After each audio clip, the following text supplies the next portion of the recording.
Hi friends, welcome to Abbas kitchen. இன்றைக்கி நம்ம கீரையும் மீனும் வச்சு சூப்பராக ஒரு லஞ்சுக்கு சைட் டிஷ் ரெசிபி பார்க்கலாம். அதுக்கு ஃபஸ்ட்டு நான் வந்து பேன் எடுத்திருக்கேன். பேனில் தண்ணி ஊற்றி வச்சுருக்கேன். தண்ணி ஊற்றிட்டு ஒரு ஸ்டாண்டு போட்டு மேலே ஒரு பாத்திரம் வச்சுருக்கேன். நான் இதில் வந்து அதிராம்பட்டினத்தில் கிடைக்கக்கூடிய மீன் இது வந்து தேசப்பொடின்னு சொல்கிறது. தேசப்பொடி வந்து நல்லா க்ளீன் பண்ணி வச்சுருக்கேன். நெத்திலி மீன் மாதிரியே தான் இருக்கும். நெத்திலி மீன்ற அக்கான்னு சொல்லலாம் தேசப்பொடியா. இது எங்கள் ஊரில் நிறையவே கிடைக்கும். சீசன் டைமில் நிறைய கிடைக்கும். கல்லுப்பும் மஞ்சள் தூளும் போட்டு மீனை சுத்தம் பண்ணி வச்சுருக்கேன். சுத்தம் பண்ணி வச்சுருக்கிற மீனை இந்த பாத்திரத்தில் சேர்த்துக்கலாம்.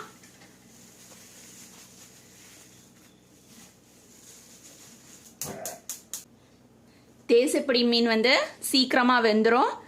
அதால் ஜஸ்ட் ஒரு 5 மினிட்ஸ்க்கு வந்து நம்ம மூடி போட்டு வேக வச்சுக்கலாம். வேக வச்சதுக்கப்புறமா நான் காட்டுறேன். இப்போது மீன் நல்லா வெந்துருச்சு. மீனில் உள்ள அந்த நடு முள்ளையும் எடுத்துட்டு நம்ம சின்ன சின்ன பீஸ் ஆக்கிக்கலாம். கையால் சும்மா உதிர்த்து விட்டாலே எல்லாம் கரண்டி வச்சு இந்த மாதிரி கிளறி விட்டாக்கா மீன் வந்து நல்லா உதிர்ந்துடும். கண்டிப்பாக மீனில் நடுவில் இருக்கிற அந்த முள்ளை மட்டும் ரிமூவ் பண்ணிடணும். ரிமூவ் பண்ணிவிட்டு உதிர்த்து ஒரு பாத்திரத்தில் மாற்றிக்கலாம். மீனில் முள்ளெல்லாம் எடுத்தாச்சு. முள்ளெல்லாம் எடுத்துட்டு இந்த மாதிரி உதிர்த்து வச்சுருக்கேன். முள் பாருங்கள், இந்த சைஸில் தான் இருக்கும். ரொம்ப குட்டி குட்டியாக இருக்கும். நம்ம தேசப்படி ஃப்ரை பண்ணாக்கா முள்ளெல்லாம் சேர்த்து பசங்க கூட சாப்பிட்ருவாங்க, நல்லா க்ரன்ச்சியாக இருக்குன்னு சொல்லிட்டு. இது நம்ம பண்ண போகிறது வந்து கீரையும் மீனும் வச்சு செய்கிற டிஷ்ங்கிறதால இதில் வந்து முள் கண்டிப்பாக எடுத்துடணும். அடுப்பில் பேன் வச்சுருக்கேன். பேனில் கொஞ்சமாக தண்ணி சேர்த்துக்கலாம்.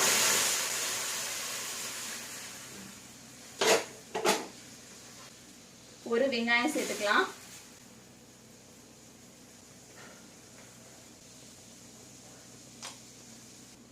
மிளகாவை நேரடி அடுப்பில் இந்த மாதிரி சுட்டுட்டு இதோட காம்பு விதை ரெண்டையும் நீக்கிட்டு மிளகாவை நம்ம சேர்த்துக்கலாம்.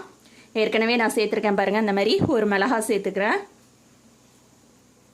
காஞ்ச மிளகாவை வெறும்னா நம்ம கிள்ளி போடுறத விட இந்த மாதிரி சுட்டுட்டு இந்த தண்ணியில் போடும்போது அந்த சுட்ட காஞ்ச மிளகாவோட வாசனை இந்த தண்ணியில் இறங்கிடும். வாசனையாக இருக்கும் நல்லா. வெங்காயம் வெந்துக்கிட்டு இருக்கு. நான் முருங்கைக்கீரை க்ளீன் பண்ணி வச்சுருக்கேன், அதை சேர்த்துக்கலாம். இந்த டிஷ்க்கு நிறைய முருங்கைக்கீரை தேவைப்படாது, கொஞ்சமாக தான் சேர்க்கணும். கொஞ்சமாக உப்பு சேர்த்துக்கலாம். முருங்கைக்கீரை வெந்துக்கிட்டு இருக்கு.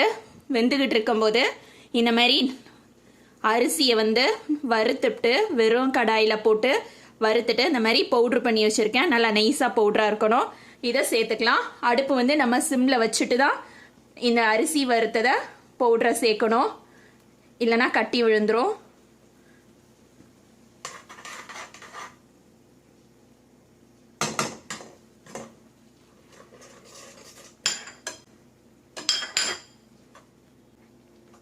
இதோட தண்ணி வந்து கொஞ்சம் கெட்டியாகணும்.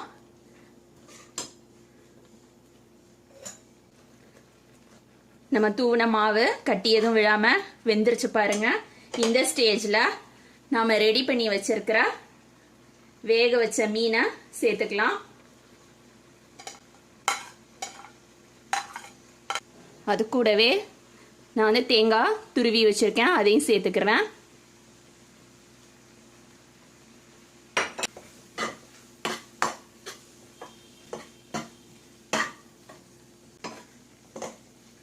இந்த ஸ்டேஜில் உப்பு செக் பண்ணிக்கோங்க. சப்போஸ் உப்பு பத்தாமல் இருந்ததுனாக்கா லைட்டாக தண்ணியில் கரைச்சி உப்பை போட்டு விட்ருங்க.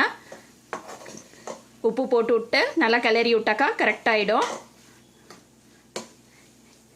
நம்ம மீன்லாம் போட்டு கீரையெல்லாம் நல்லா மிக்ஸ் பண்ணியாச்சு.